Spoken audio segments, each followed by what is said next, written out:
खास प्रसंगों में आप सभी का स्वागत है। बधाई हो आपको।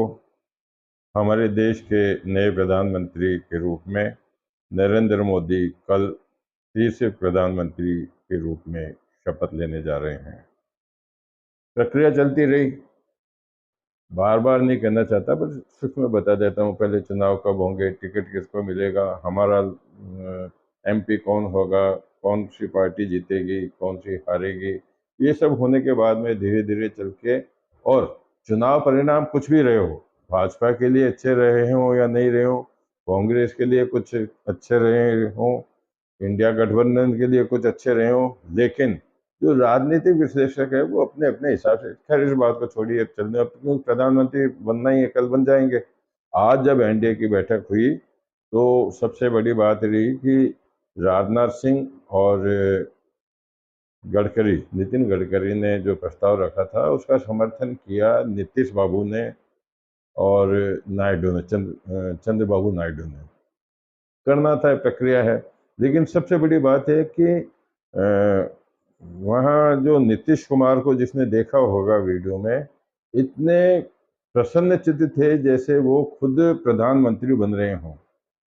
उन्होंने अपने जो भाषण था लगभग 2 मिनट के आसपास का, जो उसमें उन्होंने 4 बार कहा, आपकी इच्छा जो करिए, हम अब आपके साथ में हैं। मतलब 4 बार उन्होंने सपोर्ट करने की बात कही कि हम आपके साथ में हैं, आप अपना काम कीजिए, हम आपको समर्थन करेंगे, आप जैसा करना चाहें वैसा आप कीजिए। तो कुल मिलाकर के बातें, हमारे राजस्थान के मुख्यमंत्री भी वहाँ थे, वो भी काफ़ी प्रसन्न हो रहे थे, वो भी बड़े प्रसन्न मुद्रा में दिखाई रहे थे। उनके पास में जो नेताजी बैठे थे उनसे वो आराम से हंस हंस के बातें कर रहे थे। वसुंधरा राजे भी मौजूद थी। लेकिन अब राजस्थान की बात बाद में करेंगे, पहले बात कर लेते हैं कि जब उनको नेता चुन दिया गया एनडीए का, तो उसके बाद में वो सबसे पहले, अब राजनीतिक दृष्टि से कुछ भी रहो, लेकिन सम्मान की दृष्टि से देख तो वो लाल कृष्ण आडवाणी के आवास पर पहुंचे और उनको बुक्का देकर के उनका स्वागत किया, उनका आशीर्वाद दिया। तो ये परंपरा है बीजेपी की, होना भी ऐसा ही चाहिए। लाल कृष्ण आडवाणी ने भी मंदिर के लिए क्या कुछ नहीं कहा था, उन्होंने यात्रा भी निकाली थी, ईट ईट इकट्ठी कर दी, खैर जो भी है। लेकिन उन्होंने करने के बाद में फिर राष्ट्रपति द्रौपदी मुर्मू से मिलने गए और उन्होंने अपने सभी सांसदों के साथ में मुरली मनोहर जोशी से भी मिले। उसके मतलब जाने के बाद में उन्होंने राष्ट्रपति को अपने समर्थक सांसदों की सूची दी, जिसके बाद में अब कल वो प्रधानमंत्री की शपथ ले लेंगे। साथ में अब जो मुद्दा चल रहा है कि नेता कौन होंगे, नेता का मतलब मंत्री कौन होंगे। तो हम पहले राजस्थान की बात कर लेते हैं, क्योंकि पहले राजस्थान के पास में जो सीटें थी वो अब घट कर के 14 रह गई है। पहले हमारे 4 मंत्री हुआ करते थे, लेकिन समझाया जाता है कि पहले चरण में राजस्थान से एक ही मंत्री को लिया जा सकता है, एक सांसद को मंत्री बनाया जा सकता है। दूसरे चरण में हो सकता है कि 2 मंत्री, दूसरा मंत्री दूसरे चरण में लो, और ये भी हो सकता है कि 2 मंत्री एक साथ ही बना दिया जाए। उसका कारण क्या है? कारण ये है कि राजस्थान में अब 5 विधायक जब सांसद बन गए तो वहाँ चुनाव भी होने, उसको लेकर के अब ये मंत्रिमंडल के बारे में इनको ही सोचना पड़ेगा कि किसको लिया जाएगा। 2 में से 2 मंत्रियों का चयन करना राजस्थान के लिए काफी कुछ महत्व रखता है। अब मंत्रिमंडल की बात करते हैं तो अब ईडी वाली मिनिस्ट्री, ईडी का मतलब वित्त मंत्रालय को ले, क्योंकि वित्त मंत्रालय ईडी के अंतर्गत उनके अधीन आता है ईडी।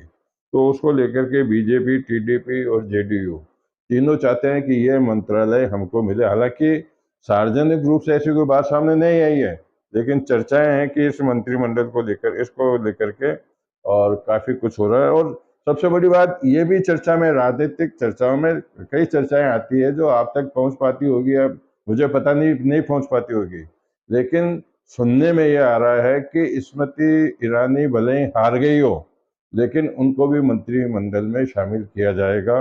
वहीं सीतारमण को वापस वित्त मंत्रालय दिए जाने की कवायद की भी चर्चाएं हैं। अब क्या कुछ होगा, कल जब वो शपथ लेंगे उनके साथ में पहले सेगमेंट में, पहले सेगमेंट में कितने मंत्री होंगे ये देखने वाली बात है। लेकिन प्रधानमंत्री ने बनने से पहले मोदी ने कह दिया, एनडीए सरकार ने देश को गुड गवर्नेंस दिया है। एनडीए मतलब उन्होंने अब एनडीए की नई परिभाषा कर दी, मतलब न्यू डेवलप एस्पिरेशनल इंडिया, वे उन्होंने उसकी कर दी। साथ ही उन्होंने नीतीश के समर्थन के लिए भी उन्होंने, जब नीतीश उनके समर्थन में काफ़ी कुछ बोल रहे थे तो वो काफ़ी कुछ हंस भी रहे थे। इसके साथ में उन्होंने कहा कि मैं बहुत जिम्मेदारी के साथ मैं कह रहा हूं कि अगले 10 साल में गुड गवर्नेंस, विकास, नागरिकों के जीवन में क्वालिटी ऑफ लाइन मेरा व्यक्तिगत रूप से एक सपना है, जिसको मैं मानवीय के जीवन में इस सरकार की जितनी दखल कम होगी उतनी ही लोकतंत्र की मजबूती होगी। इसको लेकर के मैं अपना कार्यकाल आगे चलाऊंगा। तो इसको लेकर के ये सारी बात होगी। लेकिन उन्होंने मोदी ने जिस प्रकार से लालकृष्ण आडवाणी और मुरली मनोहर जोशी से आशीर्वाद लिया, उसको लेकर के भी काफ़ी कुछ चर्चाएं हैं कि वास्तव में पहले भी इन्होंने ऐसा ही किया था और करना भी चाहिए, क्योंकि ये बड़े नेता रहे हैं। अब बात कर लेते हैं कि सचिन पायलट। सचिन पायलट आज अपने दौरे के दौरान, कल तो अपने निर्वाचन क्षेत्र टोंक में थे, आज जब वो आए तो जगह जगह उनका भव्य स्वागत किया गया। अजमेर में बात कर लो, बिहार में बात कर लो, मसूदा के खरवा में बात कर लो, I love you Pilot, I love you Pilot के नारे लगे, क्योंकि कांग्रेस की सीटें आई है। तो अब सचिन पायलट का भी कुछ कद बढ़ा है।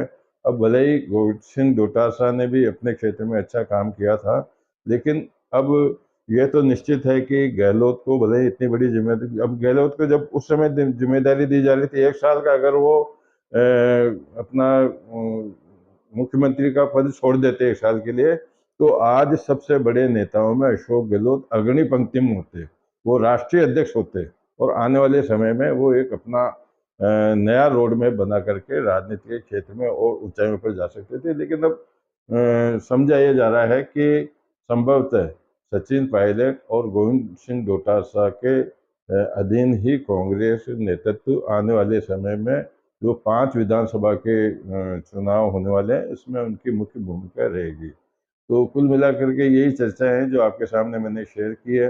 कल हालांकि शनिवार रहता है, शनिवार को हम विशेष विषय पर बात करते हैं, लेकिन देखते हैं कि कल प्रधानमंत्री वाली बात आपके सामने लाऊं या फिर नई इस प्रसंग में जो हम शनिवार की परंपरा को लेकर चलते हैं उसको निर्वाह करूं। नमस्कार, कल फिर मिलेंगे।